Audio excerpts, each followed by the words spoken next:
Por lo demás, hermanos, gócense en el Señor. A mí no me es molesto el escribirle las mismas cosas y para ustedes es seguro. Guárdense de los perros, guárdense de los malos obreros, guárdense de los mutiladores del cuerpo. Las tres cosas se refieren a la misma clase de personas, no es que se cuide del perro literalmente, ¿no? Porque, versículo 3, porque nosotros somos la circuncisión, los que en espíritu servimos a Dios y nos gloriamos en Cristo Jesús, no teniendo confianza en la carne o en méritos humanos. Aunque yo tengo también de qué confiar en la carne. Si alguno piensa que tiene de qué confiar, yo más. Circuncidado al octavo día, del linaje de Israel, de la tribu de Benjamín, hebreo de hebreos, en cuanto a la ley, fariseo, en cuanto a celo, perseguidor de la iglesia, en cuanto a la justicia que es en la ley, irreprensible. Pero, cuando hay un pero en la Biblia, siempre viene algo bueno o algo malo. Pero, cuantas cosas eran para mí ganancia, las he estimado como pérdida por amor de Cristo. Y ciertamente aún estimo todas las cosas como pérdida por la excelencia del conocimiento de Cristo Jesús, mi Señor, por amor del cual lo he perdido todo y lo tengo por basura para ganar a Cristo. Y ser hallado en Él, no teniendo mi propia justicia, que es por la ley, sino la que es por la fe de Cristo, la justicia que es de Dios mediante la fe, a fin de conocerle y el poder de su resurrección y la participación de sus padecimientos, llegando a ser semejante a Él en su muerte. Hasta ahí nomás vamos a leer, entonces yo me voy a quedar con el versículo 10, y lo vamos a leer de nuevo, pero se lo voy a leer en una versión distinta, un poco más moderna.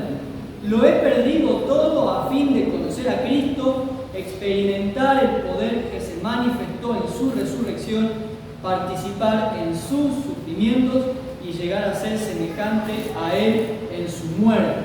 ¿Alguien se acuerda de haber leído el versículo 10 de Filipenses 3 alguna vez? Que ahí levante la mano. ¿Alguien que se acuerde de haberlo leído alguna vez? Bueno, no sé, claramente porque estuve charlando en la semana.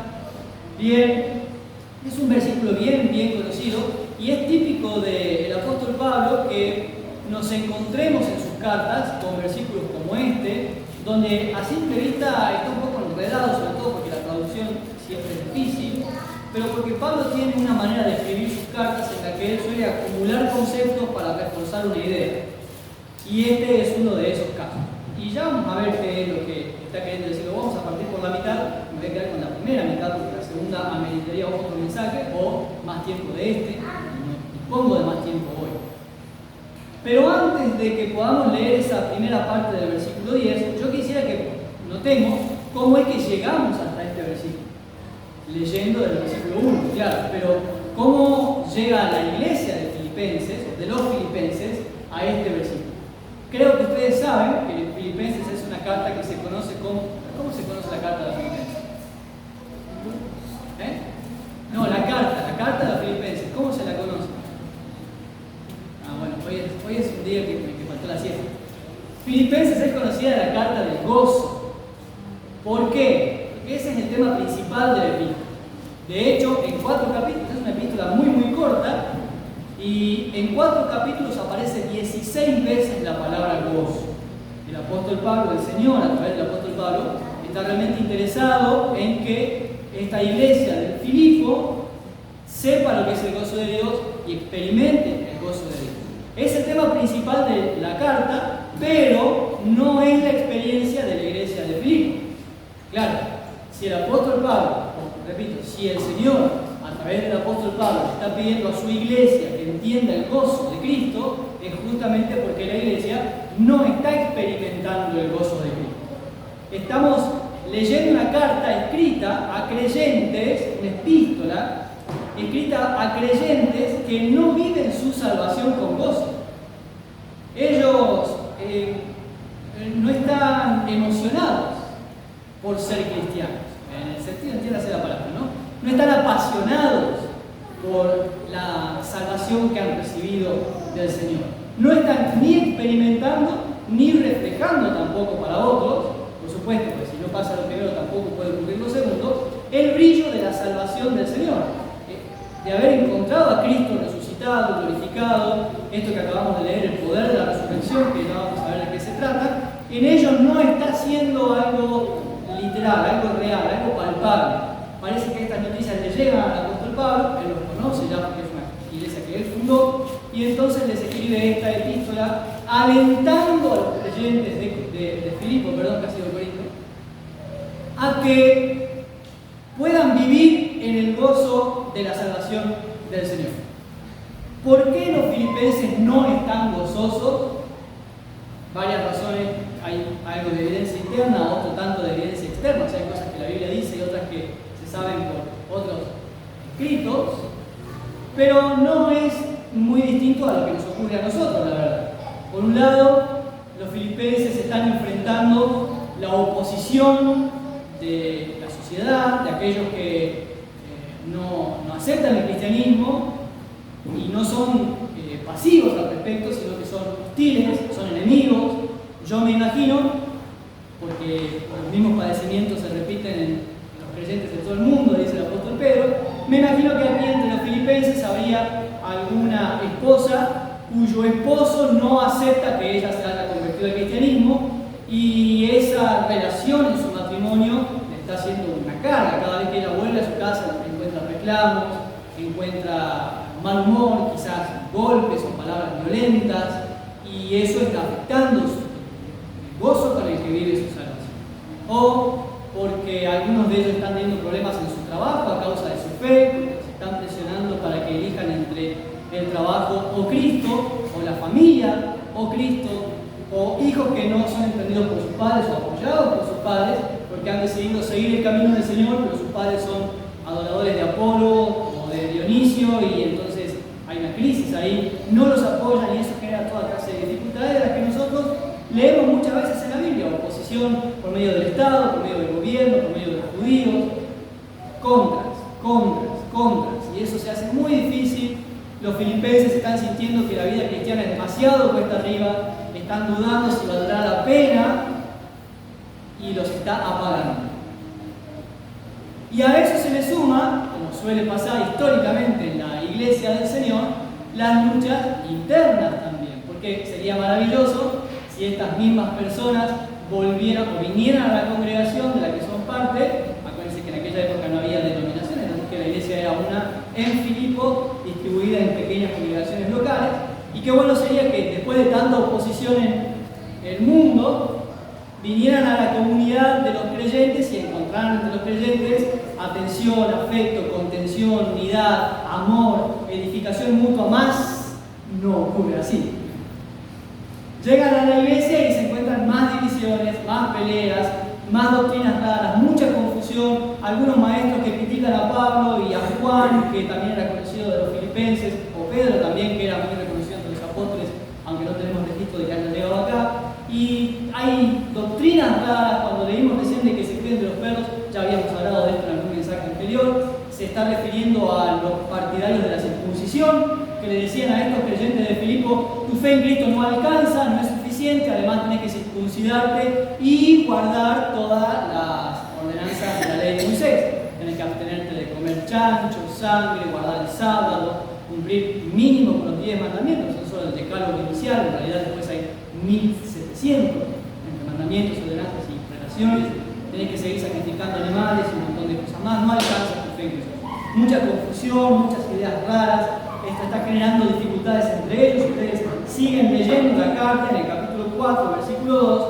El apóstol Pablo tiene que pedirle a dos hermanas, Evodia, según como está acentuado en su traducción, Evodia y Síntique, que se están peleando entre ellas. Menos mal que acá no pasa ese tipo de cosas. Y entonces toda esa frustración que los creyentes de Filipo traen de su vida cristiana en su contexto cotidiano, fuera de la comunidad de los creyentes, no digo fuera de la iglesia porque si no pensamos que la iglesia es esto y acá, ¿no? Fuera de la comunidad de los creyentes, luego cuando se reúnen con los demás creyentes, siguen las mismas dificultades o problemas y están en un limbo.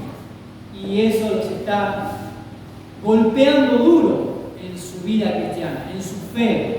comenzaron bien, su compromiso con el Señor estaba ardiendo de pasión, tenían ganas de participar, de predicar, de hablar de Cristo, de conocer más del Señor, de crecer en el conocimiento de la palabra, de ser lleno del Espíritu, todo eso que el Señor enseña, pero ahora no están así.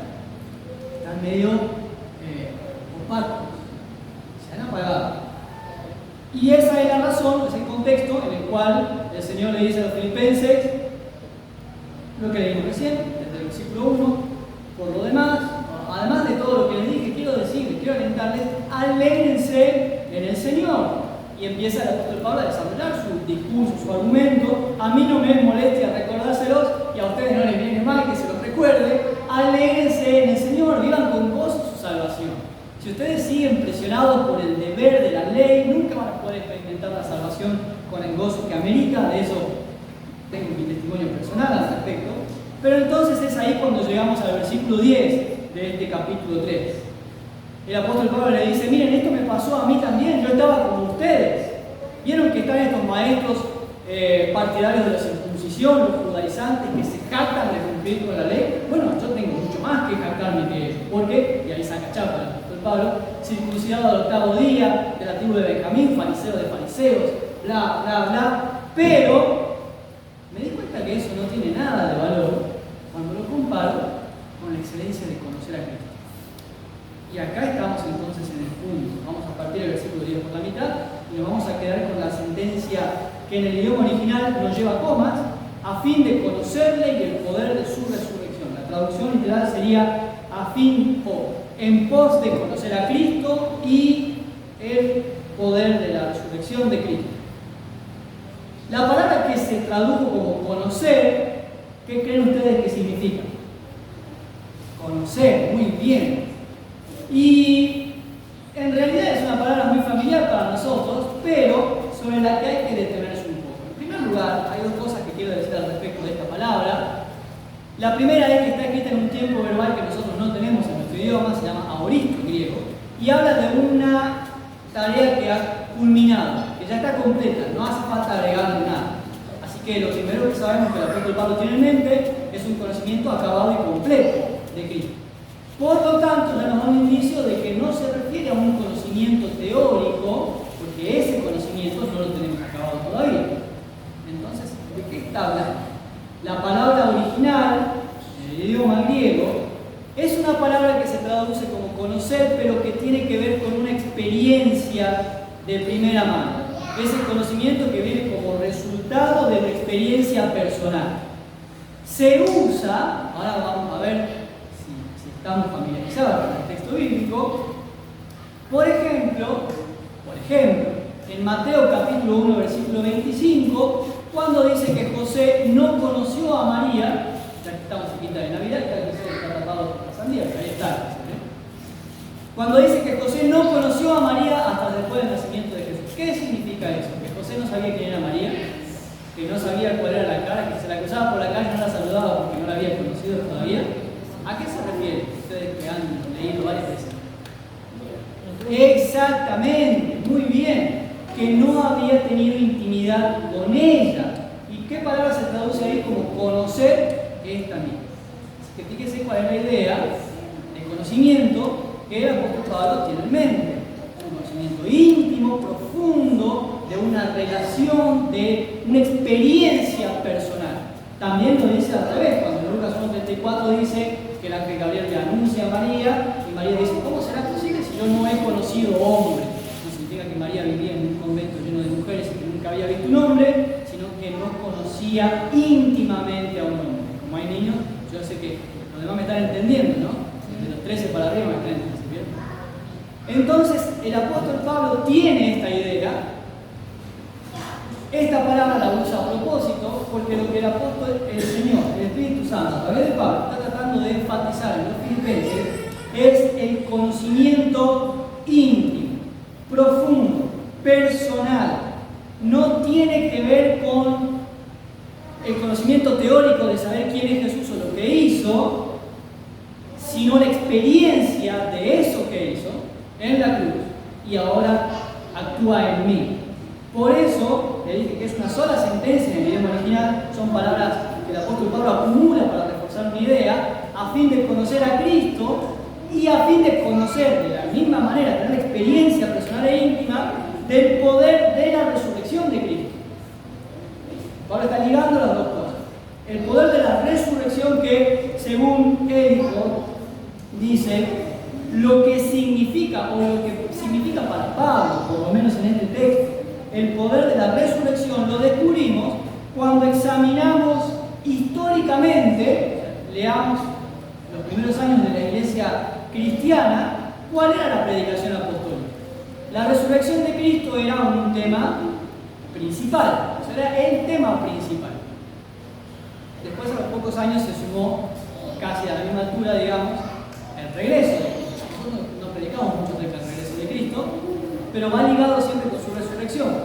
Entonces, por ejemplo, el apóstol Pedro, en su discurso en Hechos capítulo 2, versículo 38, no lo busquen ahora, después se lo paso por WhatsApp para que lo revisen, Hechos 2, 38, ahí Pedro les enseña a los judíos que es la resurrección de Cristo la que hace posible el perdón de pecados, el perdón de Dios. Dios perdona nuestros pecados. Es lo que hace posible que Dios borre nuestros pecados, porque no es la misma cosa. La primera habla de la absolución del juicio, la segunda habla de que somos exonerados, ya no hay pecados en nuestra cuenta. Allí en el mismo capítulo 2, versículo 38, el apóstol Pedro dice que es la resurrección de Cristo la que hace posible el don del Espíritu Santo. La razón por la que Hechos 2, la razón por la que ellos están experimentando la presencia del Espíritu es por la resurrección de Cristo. Sin resurrección de Cristo no hay perdón de Dios, no hay absolución del pecado, ni don del Espíritu Santo en la iglesia. Después avanzamos un poco más y vemos la predicación del apóstol Pablo. Por ejemplo, en Hechos capítulo 13, versículos 38 a 39, el apóstol Pablo está dirigiéndose a los judíos y les dice: todo eso que ustedes trataron de alcanzar con sus esfuerzos por medio de la ley de Moisés, Cristo se los da por su resurrección. O sea, a ver, esperen que saque cargo, 2000 años, un poquito más de 2000 años, de intento de encontrar justificación, matando animalitos y absteniéndose de un montón de cosas, y ha sido una pesada mochila para llevar, porque siempre que la relación con Dios dependa de los hombres va a ser una carga muy pesada para llevar. Y entonces le dice el apóstol Pablo: eso que ustedes han tratado de conseguir con sus propios esfuerzos durante todo este tiempo, generaciones y generaciones, tus abuelos, tus bisabuelos, tus tatarabuelos, hasta donde puedas contar, Dios te lo da gratis para vos. A él le costó un precio, pero es la muerte de Jesús, pero ligada a su resurrección. Si Jesús no hubiese muerto, pero no hubiese resucitado, la obra no hubiese sido completa. Y después, en las cartas apostólicas, ustedes saben que esto es un tema que sigue siendo de importancia vital. Así, por ejemplo, en 1 Corintios 15, versículo 17, el apóstol Pablo le dice: si Cristo no resucitó entre los muertos, nosotros somos los más dignos de lástima, porque estamos creyendo en algo que no ocurrió en Cristo y que no va a ocurrir para nosotros tampoco. Pero Cristo resucitó, primicia de los que durmieron, y es por la resurrección de Cristo que nosotros tenemos, ahí ustedes lo pueden leer en 1 Corintios 15, es por la resurrección de Cristo que nosotros tenemos la victoria sobre el pecado, la esperanza de vida eterna, la unión con el cuerpo de Cristo, y todas esas cosas son posibles por la resurrección de Jesús. Yo sé que estoy yendo rápido porque están mirando las pizzas, ya va. En Romanos 5.1, eso ya me leí bien antes de venir. En Romanos 5.1, el apóstol Pablo liga nuestra posición delante de Dios con la resurrección de Cristo. Justificados pues por la fe, tenemos paz para con Dios por medio de Jesucristo. ¿Cuál es nuestra nueva posición delante de Dios? Estamos en paz con Él. Estamos a cuentas. Antes de eso, dice el apóstol Pablo en la misma carta, que éramos enemigos de Dios, éramos merecedores de su ira, pero ahora estamos en paz con Dios, por medio de la fe. ¿Pero la fe en qué? Jesucristo. Sí, pero ¿en qué parte de Jesús? ¿Que nació en un pesebre? Hay mucha gente que cree que Jesús nació en un pesebre, tiraron un cohete la semana pasada, pero no están en paz con Dios por creer que Jesús nació en un pesebre. Creen que Jesús ha sido un gran maestro de buenos modales y un gran referente de ética, con Dios por creer eso acerca de Jesús. He conocido gente que está maravillada por las enseñanzas morales del Evangelio. Y eso no los pone en paz con Dios. ¿Sabían todo eso? Bueno, si no, podemos hacer una lectura otro día del bien del Nuevo Testamento. Lo que me pone en paz con Dios es creer que Él murió y resucitó. Si yo creo que Él fue un gran maestro, un buen profeta, un gran hombre de Dios, o lo que fuera, pero que no resucitó, solo es como el Che Guevara o como Perón, San Martín. Claro. Depende de cada uno, admira cada quien, ¿no? Sí, sí. El poder que me pone a mí en paz con Dios es la resurrección de Cristo. La resurrección, que en teología paulina siempre está ligada a la muerte, no puede haber una sin la otra, obviamente, ¿no? Así que es un tema principal, porque en Romanos 6:11 finalmente, Romanos 6:11 el apóstol Pablo mismo dice que es la resurrección de Cristo el medio por el cual yo ahora puedo vivir para Dios. Mi vida espiritual, mi nueva vida en Cristo, es posible porque Cristo resucitó. ¿Por qué sabemos que podemos luchar contra el pecado y encontrar victoria sobre el pecado progresivamente? A veces inmediatamente, en el caso, porque Cristo resucitó. Y en su resurrección encontramos nosotros la victoria en nuestra batalla personal contra el pecado. Si Cristo no hubiese resucitado, no tendríamos esa esperanza. Entonces, voy rápido. La idea es que el poder de la resurrección de Cristo es inseparable de la persona de Cristo. Y aquí el apóstol Pablo les está diciendo: yo quisiera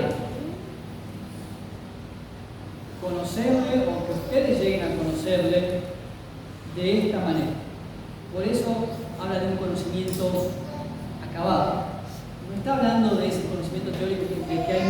Teórico a veces se entiende como algo malo, ¿no? Pero hablamos no de tener una doctrina pulida o una teología acertada acerca de Jesucristo, porque en ese proceso estamos en vuelo, sino de tener la experiencia de Cristo resucitado. Mi experiencia con Cristo resucitado.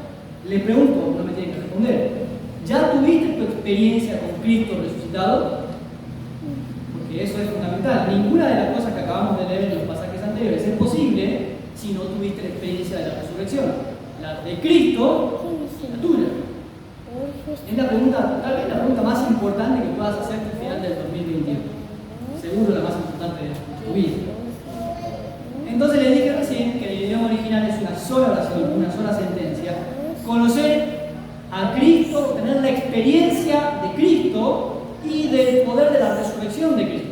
Ese poder que a Él lo levantó de los muertos y que obra en mí cuando el Cristo resucitado vive en mí. Entonces les dije recién que no se refiere al conocimiento de Jesús histórico, de saber que hubo un hombre que nació en Belén, en un pesebre, que vinieron los ángeles y los pastores, como hablábamos el domingo pasado, con Melchor, Gaspar y Baltasar, que no se llamaban así, pero bueno, y que eso no es la experiencia de Cristo. Ese conocimiento no te provee gozo en la dificultad. ¿Sabía? Ese conocimiento es el que no alcanza cuando vienen las dificultades y luego uno se encuentra con, o ha pasado a nosotros, cuando en medio de las dificultades aflojamos, o cuando falta pasión o compromiso, todas esas cosas que les dije recién de los filipenses, perdón, es porque tenían el conocimiento solo parcial. Algunos de ellos les estaba faltando esa experiencia de Cristo resucitado. No está hablando Pablo de un credo o de una confesión acerca de lo que ellos creen de Jesús, o creen acerca de Jesús, sino de esa relación personal como la del matrimonio que les dije recién. Esa es tu relación con Cristo. ¿Tienes esa relación personal con el Cristo resucitado? Entonces, esto nos lleva a la sentencia que sigue, de la cual no voy a predicar hoy porque no hay todo el tiempo, pero haría falta. Fíjense que cuando el apóstol Pablo entonces dice: a fin de conocerlo, lo he perdido todo, a fin de conocer a Cristo y experimentar el poder que se manifestó en su resurrección, o textualmente diría experimentar a Cristo y el poder de la resurrección de Cristo, para participar de sus padecimientos y llegar a ser semejante a Él en su muerte. Lo que quiero, ahora que tengo la experiencia de la resurrección de Cristo vivo, ahora yo quiero participar también de su muerte y de sus sufrimientos. Miren, yo no sé cuántos de ustedes han vivido sin Cristo, cuántos se acuerdan, sobre todo vivimos sin Cristo, cuántos se acuerdan de su vida sin Cristo, pero la verdad es que sin Cristo también se sufre. No sé quiénes se acuerdan de eso. Sin Cristo también se sufre. Pero sin la esperanza de la resurrección y sin el poder de la resurrección de Cristo, obrando mucho. Lo digo al revés. Con Cristo se sufre, es un sufrimiento que va sostenido en la experiencia del poder de la resurrección de Cristo. Y esto Pablo lo tiene muy claro y por eso dice, ahora que yo sé que vivo en Cristo, con Cristo y que Cristo vive en mí, yo quiero participar también de sus padecimientos y de sus sufrimientos porque los padecimientos son la manera en que yo muero y experimento cada vez más el poder de la resurrección de Cristo en mí. Lo digo de nuevo. Cada vez que yo sufro, yo muero y cuando muero yo, el Cristo resucitado toma más fuerza en mi vida. Esa es la idea que está en el mismo mensaje del apóstol Pablo cuando dice que su poder se perfecciona en mi debilidad, en 2 de Corintios. Mientras no ocurra eso, como vivo yo, bueno, Pablo también lo dijo, ya no vivo yo, sino que ahora Cristo vive en mí, y todo lo que vivo en la carne, lo vivo en la fe del Hijo de Dios, el cual se entregó, con amor se entregó a sí mismo por mi pecado. Sin esa experiencia, hay una lucha entre la resurrección de Cristo, esa nueva vida que Cristo quiere darme, y mi yo, porque mi yo no quiere morir. Y mientras mi yo no muera, esa experiencia del gozo de la resurrección no ocurre. Los padecimientos, los sufrimientos, ya no me roban el gozo, porque a partir de Cristo yo veo los padecimientos como la forma de encontrar la resurrección de Cristo. Va de nuevo. Cuando sufro y me valoro a mí mismo, el sufrimiento es algo de lo que quiero escapar porque no soporto sufrir. Pero cuando el Cristo resucitado vive en mí y yo entiendo el poder de la resurrección, veo el sufrimiento como una manera de morir a mí mismo y experimentar más del poder de Dios en mí. Entonces, los sufrimientos ya no son un problema. Por eso es que el apóstol Pablo les está diciendo, igual que Santiago en otro contexto, ustedes tienen que estar alegres y tener el gozo de la salvación. Ah, Pablo, pero ¿cómo podés escribir esto? Vos no tenés ni idea de lo que nosotros estamos viviendo porque vos sos apóstol. Seguro que estás viajando en un yate o en avión, seguro que estás alojado en algún hotel, dando conferencias por ahí acerca de cómo superar la crisis y vendés libros, una vida como la mía o algo así. Ahí no se hace propaganda. Pero la verdad es que el apóstol Pablo cuando escribe esta carta, en primer lugar basta con que nosotros veamos cómo fue la vida de Pablo una vez que aceptó a Cristo y renunció a todo eso que él nos contó recién. Pero en este momento el apóstol Pablo está escribiendo su epístola desde la cárcel. ¿Saben por qué? ¿Saben por qué Pablo está preso? Me robó una gallina. No. ¿Por qué? Le pegó a uno de los diáconos del por predicar la palabra del Señor. Qué injusto, ¿no? ¿O no? Sí. A mí me parece injusto. No le está haciendo ningún daño a nadie, no le está haciendo mal a nadie, al contrario, su intención es traer el bien a otros y lo meten preso por predicar la palabra de Dios. Y desde la cárcel de Jesús, esa experiencia de justicia, con todo lo que la cárcel significa, probablemente Roma, año 62 después de Cristo, el apóstol Pablo les está escribiendo, miren, esta experiencia es posible. El gozo, vivir la salvación con gozo. Es posible. Más aún, voy a ser más extremo y un poco más radical. Es inconcebible que seas cristiano y no vivas tu salvación con gozo. Voy a hacer un poco.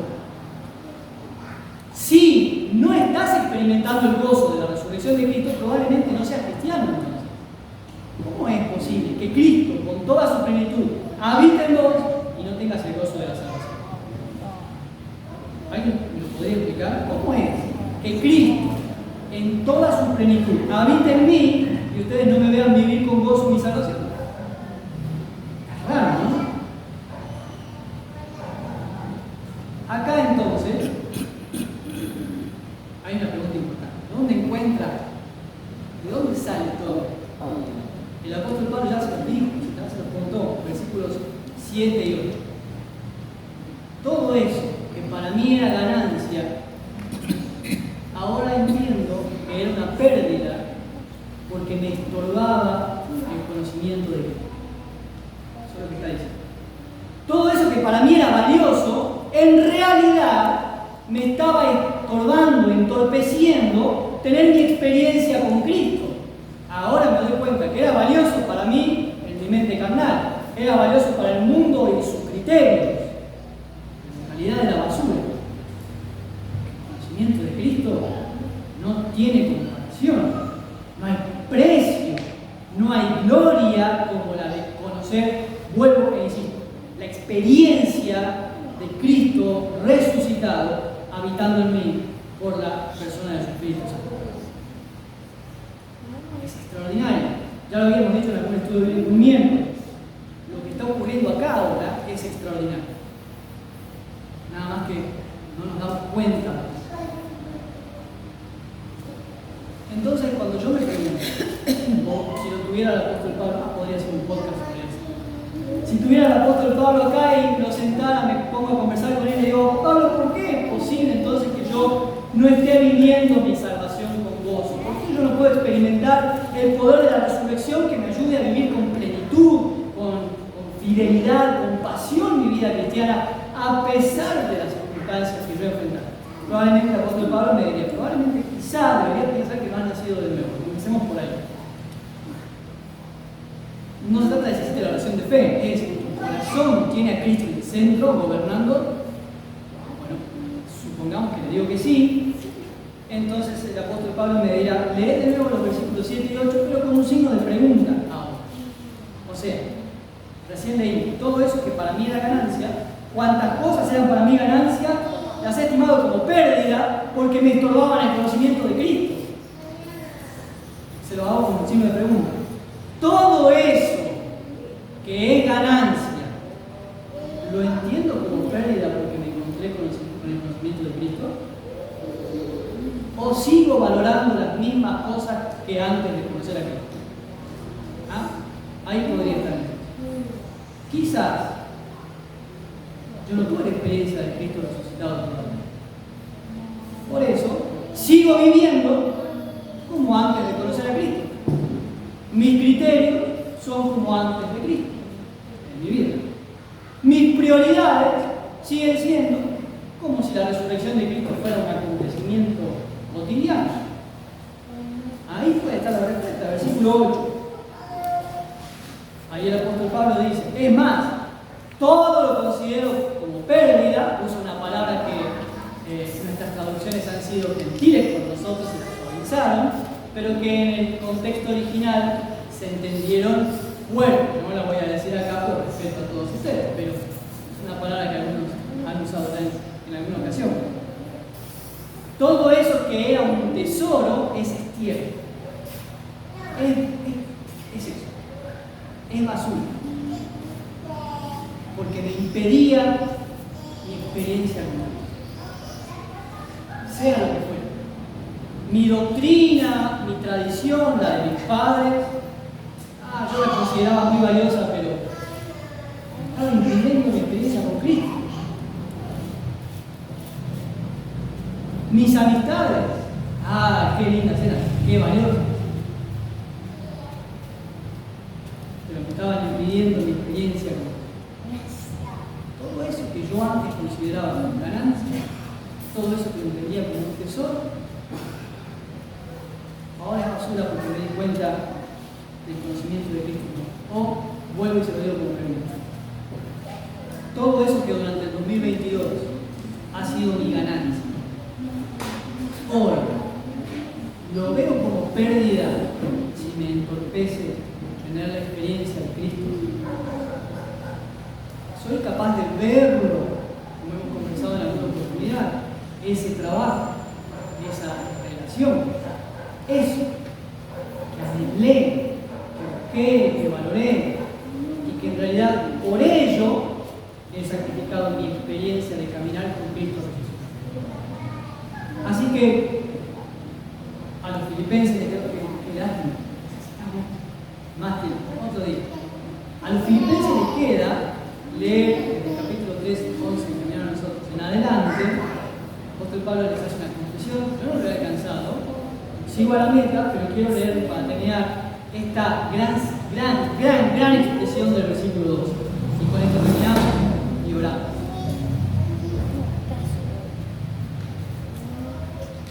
Voy a leerlo de nueva versión internacional, más amén. No es que yo lo haya conseguido todo o que ya sea perfecto, sin embargo, sigo adelante esperando, miren esto, esperando alcanzar aquello para lo cual Cristo Jesús me alcanzó a mí. ¿Saben qué decimos nosotros cuando encontramos un pensamiento como el del apóstol Pablo? La tiene recontra clara.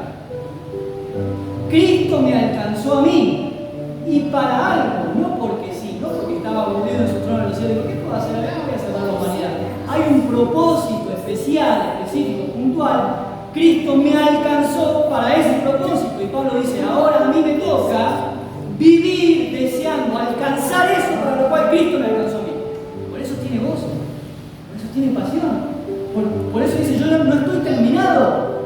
Pablo, pero lo tenías todo, eras fariseo, eras un líder, eras basura. El conocimiento de Cristo es mi meta, la experiencia de Cristo resucitado, esa es mi meta. Así que ahí te dejo dos preguntas y la. ¿Vos ya sabés para qué Cristo te alcanzó a vos? ¿Será para que vengas el domingo a cantar 3 o 4 canciones? ¿Para algo más? Bueno, la segunda. ¿Estás poniendo eso como tu meta en la vida? ¿Alcanzar eso para lo cual Cristo te alcanzó a vos? Esa, espero, sea nuestra meta en el 2023 y cada día de nuestras vidas hasta que Cristo venga. Podría ser en el 2023, podría ser más adelante, que vivamos para alcanzar aquello para lo cual Cristo nos alcanzó. Vamos a hacer una oración muy cortita, muy breve. Qué bueno que estoy buscando su divinidad. Me gustaría invitarles que puedan cerrar sus ojos y hablar con el Señor en una respuesta a lo que fuese que el Señor te haya dicho. Me encantaría que puedas leer el texto y estudiarlo luego en tu casa, pero que puedas responderle al Señor en una decisión espiritual. Señor, yo me doy cuenta que mis metas, mis objetivos, mis prioridades no están ordenadas. La verdad es que ya me lo has dicho varias veces durante el 2022. A veces no quise escuchar, pero sí, yo reconozco. A veces vivo para cosas que no son importantes. Señor, me doy cuenta que he estado viviendo para muchas cosas, menos para alcanzar ese llamado que me hiciste. Señor, hoy yo me doy cuenta que he estado valorando en mi vida muchas cosas que en realidad me están entorpeciendo mi fe cristiana. Y también reconozco, Señor, sobre todo al final del 2022, que me está faltando el gozo de la salvación. Me doy cuenta que no estoy viviendo mi vida cristiana con pasión, con alegría, con brillo. Mis compañeros de trabajo, mis vecinos, mis familiares no ven la gloria de Jesús en mí porque yo no estoy viviendo en esa plenitud de vida, y es porque estoy desenfocado. Así que te pido perdón por esas cosas, te doy gracias por hablarme por medio de tu palabra y por tu Espíritu Santo que está acá ahora, redarguyéndome y desafiándome, inspirándome a tomar decisiones. Te doy gracias porque tu promesa es que si yo acepto el desafío, no me vas a dejar solo, sino que vas a estar conmigo para caminar a mi lado cada día, formando en mí la imagen de Cristo resucitado. Yo hoy, Señor, me arrepiento y acepto vivir para esa meta, la meta del supremo palabra, gracias por esta iglesia, por cada familia que la forma, los ancianos, los niños, los matrimonios, por los que no están acá esta noche, son parte de esta congregación, oramos por ellos también, por los que están alejados. Señor, hay personas que deberían estar acá y no están, te pedimos que ahí donde se encuentran los alcances, que ellos puedan experimentar también la convicción de pecado de tu salvación. Y que este año sea un año de buenas noticias para ellos, que los veamos acá ocupando un lugar, no solo en las islas, sino sirviéndote, alabándote, consagrándote sus dones. Oramos, padres, hijos, amigos, a los que amamos y necesitan de tu salvación. En el nombre de Jesús, nuestro Señor, el Rey de Reyes, el principio y el final.